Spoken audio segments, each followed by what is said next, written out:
with regret, with great regret. Now, I am well aware of what I'm setting in motion by what I'm saying up here tonight. I'm well aware, but I have never said or done anything in my life that I wasn't prepared to suffer the consequences for.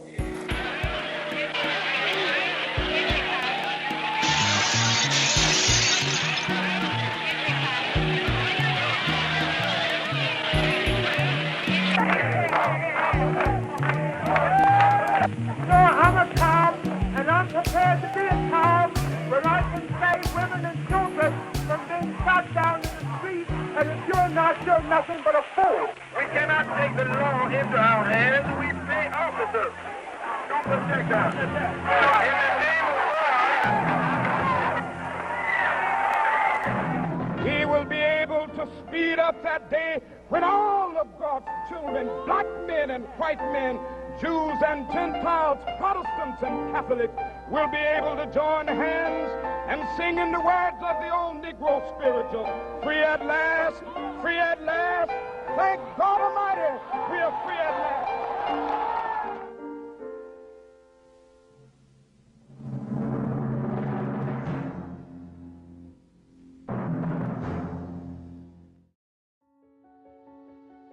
Growing up in the midst of segregation, many black children attended the same school, lived in the same neighborhoods, and socialized in the same neighborhood parks. The black community was a village where communal elders played an important role in raising the neighborhood children.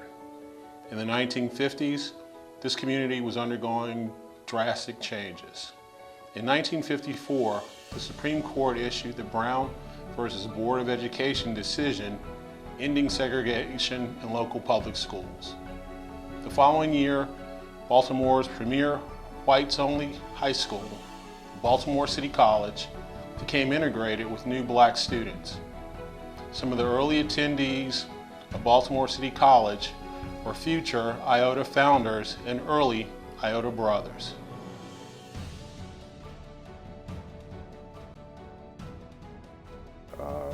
Frank Copley, Ronald Wheatley, Liney Spruill, Butch Jennings, a number of us were at Baltimore City College at a time when Baltimore City College had just been integrated, you know. At that time, integration was brand new. And water seeks its own death. And we stayed together. Some of us have known one another forever. I think Butch Spruill and I were in Kennedy. We were in kindergarten together. I was a prodigy myself. I was much younger than Butch. I have to always tell that story. So, okay. Then Butch and Dan Henson. I mean, Ronnie Wheatley. Most of the guys went to City, so we knew one another from City, and then most knew one another from the neighborhoods. Remember, Baltimore City wasn't a great big place, and you knew most of the other guys around town that you ran around with. So it's been lifelong friendships, Dan Henson and Butch and all of us have been going out on Friday nights for drinks and dinner for 40 years.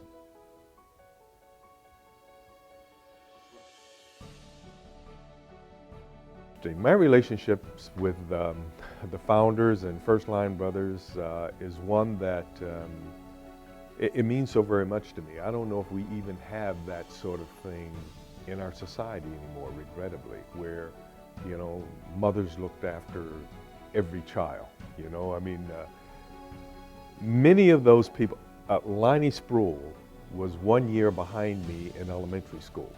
We attended the same as was Frank Copley and Ronald Wheatley.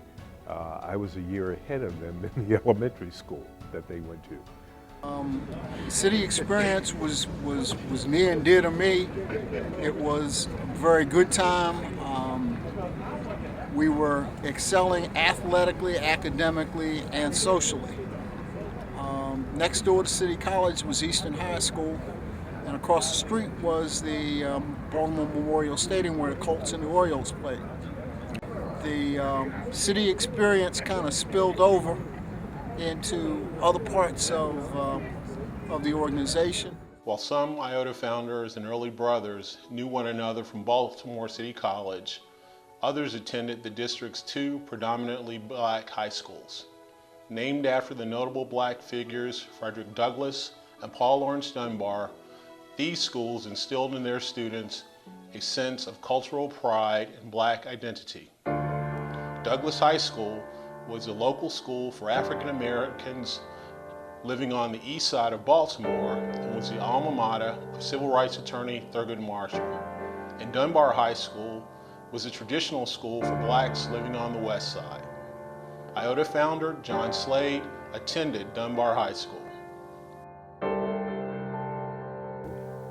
My high school homeroom teacher was E.B. Du Bois's daughter, and that was very significant.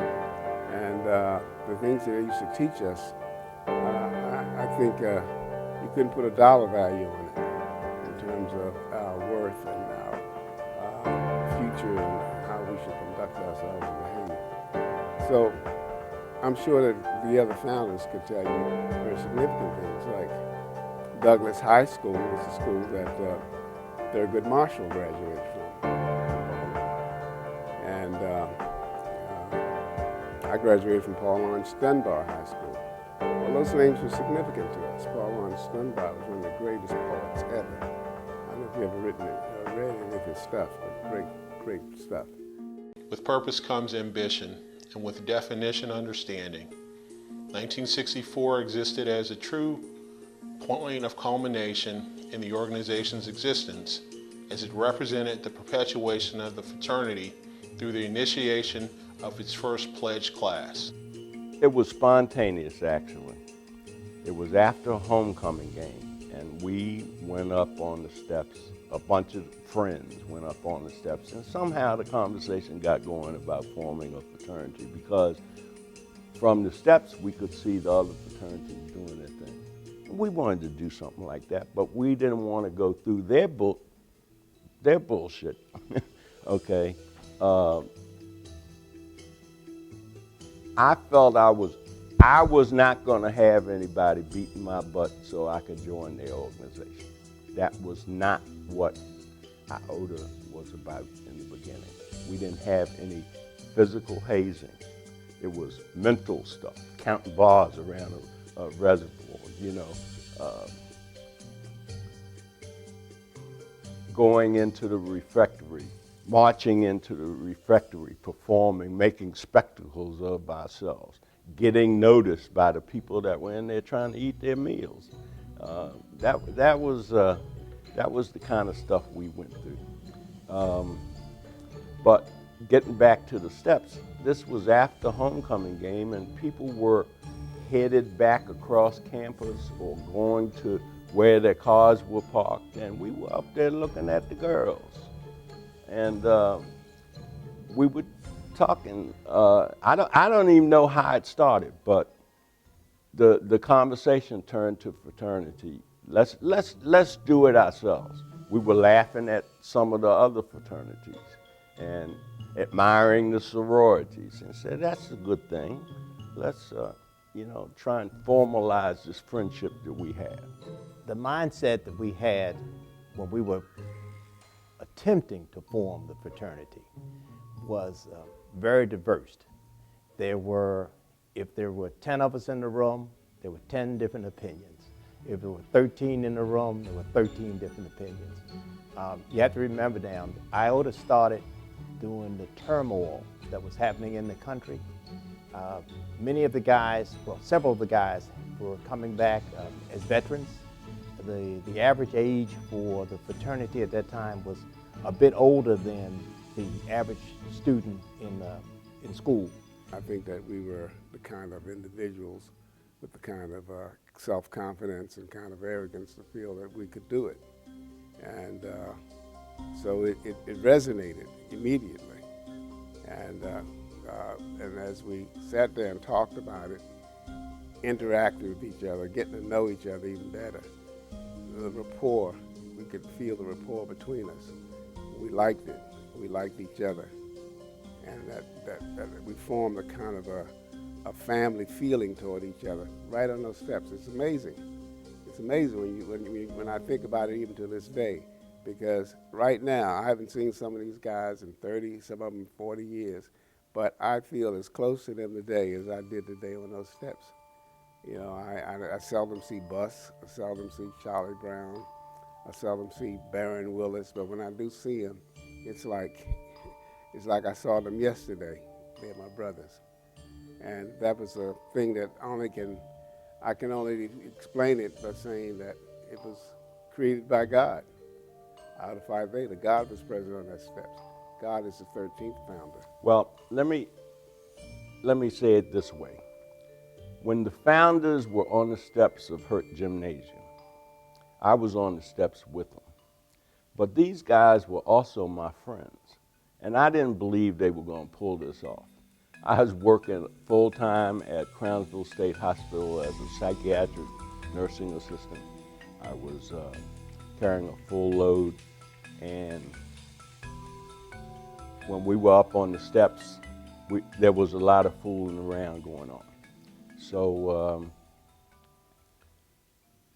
I could have been a founder of this fraternity, but as I said, these guys were my friends, and I didn't believe they were going to pull it off. And I said, look, you get this fraternity together, we got to have a first line, and that's where I'll come in. So that's the history of Iota Phi Theta for me. It was the controversy of the 63. It was the other fraternities on campus that other people said, okay, but I don't think that's what I want to do. Isn't there something different? And I think different has been the magic word in Iota Phi Theta since then. As fate would have it, Jeff Johnson drew inspiration, title of a novel published in 1963, The Centaur. This moniker would also become the name for first 15 initiates and those who would follow this newly formed brotherhood. Here's the story on the Centaur. When we were pledging in the first line, one of the first things we received in terms of an assignment from some of the founders was, what are you guys going to be known as? Okay, we have an organization. You're not Iota, man. You're not Iota. What are you going to be? You run around campus, you're pledging. People say you're pledging Iota, but what are you going to be?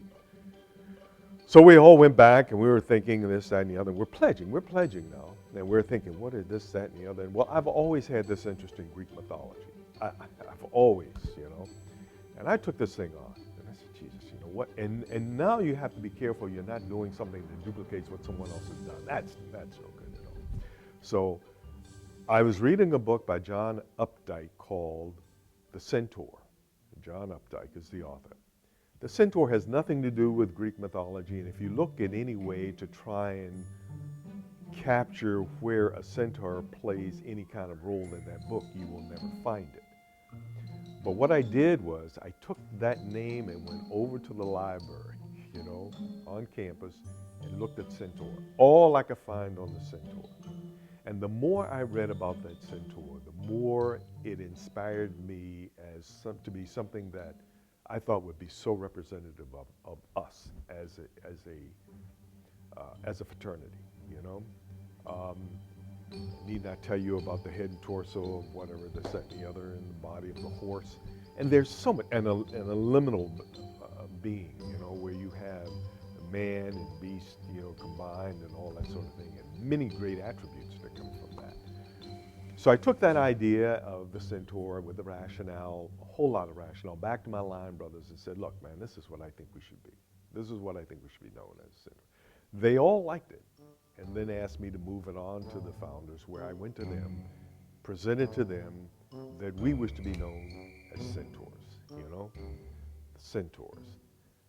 They liked it. They liked it when we again talked about it in terms of its relevance and how we saw ourselves as strong men and, you know, this, that, and the other, and warriors and all that sort of thing, and strength and endurance, your brain and sensitivity and heart of man and all that.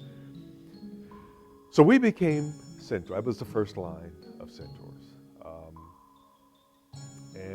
We did not have a logo. You know, again, the Centaur never showed up on any of our paraphernalia. None of that was ever done. It was I don't know, some years later that the first depiction of the centaur ended up on things. But with that identification and going back on campus, because still pledging, and we then became centaurs in that, the recognition on that campus was incredible. I mean, it was overwhelming. We became instant celebrities relative to any other kind of pledge thing out there. Everybody loved it. They just absolutely loved it. And that's how that came about. And I'm delighted and honored, really, to be a person who came up with that name and to still find it so much in place. It's so central to what's going on within Iota and Iota men and that centaur. I'm humbled by it, really I am. We were looking for an alternative, a viable alternative to participation. There were a lot of things in 1964 on Morgan's campus for people to get involved in.